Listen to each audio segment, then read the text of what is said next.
대한민국. 듣기만 해도 가슴 뭉클한 나의 조국이다. 코리아. 우리 대한민국은 5,000년의 유구한 역사를 가진 나라이다.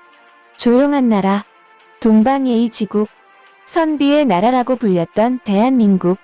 5,000년의 역사를 거슬러 올라오며 수많은 외세의 침략이 있었던 슬프고도 고통스러운 기억을 가지고 있는 나라이지만 다른 나라를 먼저 침략한 적이 없는 보기 드문 나라이다. 임진왜란 때는 일본 외적들이 침략하여 조선은 상상할 수 없는 피해를 입었다. 암투하라! 적선을 분멸하라!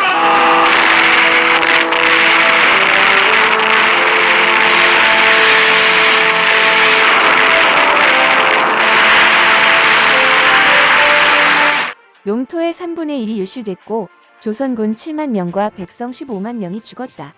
5만 명 넘게 포로로 끌려간 이들은 일본 외적에 의하여 동남아시아, 인도, 유럽까지 헐값에 노예로 팔려나갔다. 이 기간 동안에만 총 27만 명의 엄청난 사상자가 생겨나기도 했다. 일본 식민 지배 때는 당시 일본군으로 강제 동원된 조선인 군인과 군속은 모두 24만 3,992명이고 이 중 약 2만 2천 명이 전사한 것으로 알려져 있다. 끊임없는 외세의 침략과 식민지, 6.25 전쟁 세계, 그야말로 다시는 일어설 수 없는 땅이 되기도 할 뻔했던 대한민국. 모든 땅은 초토화되었고 모든 건물은 파괴되어 거리엔 살고자 하는 불황인들이 넘쳐났다고 한다. 전쟁으로 갈 곳 없는 고아들이 넘쳐났으며 이 전쟁 기간에만 남한과 북한을 합쳐서 약 300만 명 가까이 사망 또는 실종된 것으로 추정되며 미군 사망자도 4만 5천 명에 이르는 등 기간에 비해 사망자가 너무나 형용할 수 없는 피해를 봤다. 맥아더 장군은 그런 한국 땅을 보며 향후 100년간은 절대 일어설 수 없는 나라라고까지 말했던 대한민국. 하지만 대한민국은 수많은 역경 속에서도 특유의 결집력과 빛의 속도로 폐허가 된 땅에 불굴의 정신으로 복구를 통해 다시 일어설 수 있었다. 대한민국은 현재 우주, 과학, 국방, 반도체, 조선, 철강, 배터리, 통신, 문화 등 다양한 분야에서 전 세계의 영향력이 자연스럽게 스며들며 극대화되면서 전 세계의 부러움을 사고 있다. 개발도상국들은 한국을 롤모델로 삼고 있고 한국을 배우려는 나라도 상당히 많이 존재하고 있는 게 사실이다. 또한 한국은 다른 나라에 새마을 운동을 전파해 주기도 하고 농업기술과 과학기술을 이전해 주기도 하는 그런 나라가 되었다. 홍익인간, 대한민국. 이제 한국은 원조받는 나라에서 전 세계 개발도상국에 원조를 해주는 나라가 되었다. 하지만 말입니다. 이쯤에서 우리는 우리 자신을 돌아봐야 할 때입니다. 국뽕이 아닌 우리들의 진실한 자화상을 들여다봐야 할 때이다. 한국은 정말로 선진국일까요? 딱 잘라 말한다면 한국은 절대 아직 선진국이 안 되었다. 그것은 종이에 적힌 하나의 수치나 각종 지표일 뿐이다. 선진국이라 함은 경제성장률 지표인 GDP만으로 되는 것이 아니기 때문이다. 진짜 선진국이라 함은 그 나라 국민들의 의식 수준이 상당히 높을 때 진정한 선진국이라고 불리우는 것이다. 그렇다면 천조국이 선진국이라 생각되시나요? 독일은 선진국일까요? 전 천조국이나 영국, 프랑스, 독일 등 전 세계에서 아직은 선진국이 없다라고 말하고 싶다. 유럽은 지하철만 들어가도 각종 오물 냄새가 나고 천조국은 어떤가요?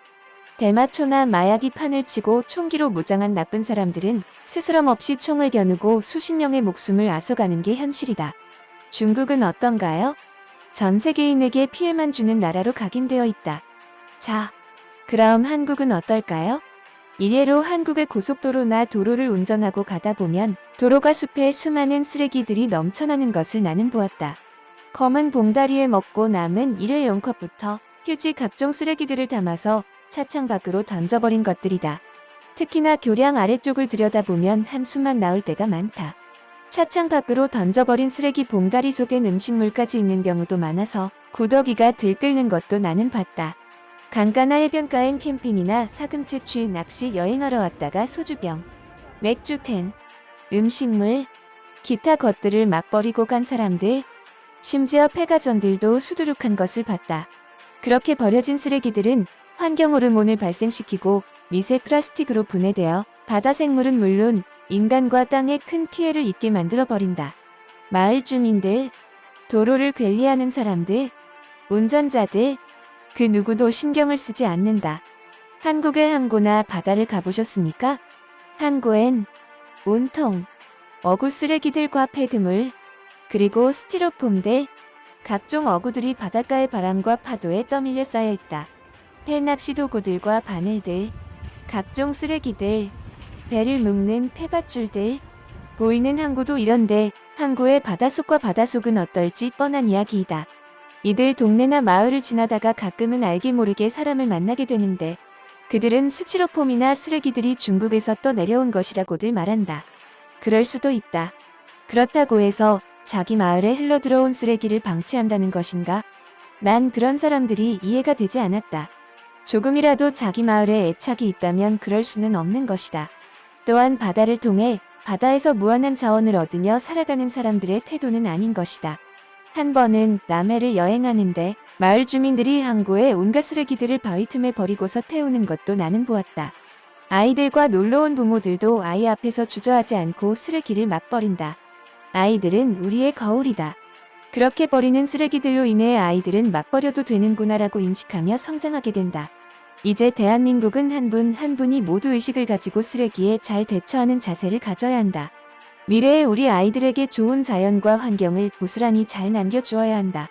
따라서 이제 우리는 이런 문제부터 해결해 나가야지만 진정한 대한민국의 국민이자 선진국이 될 것입니다.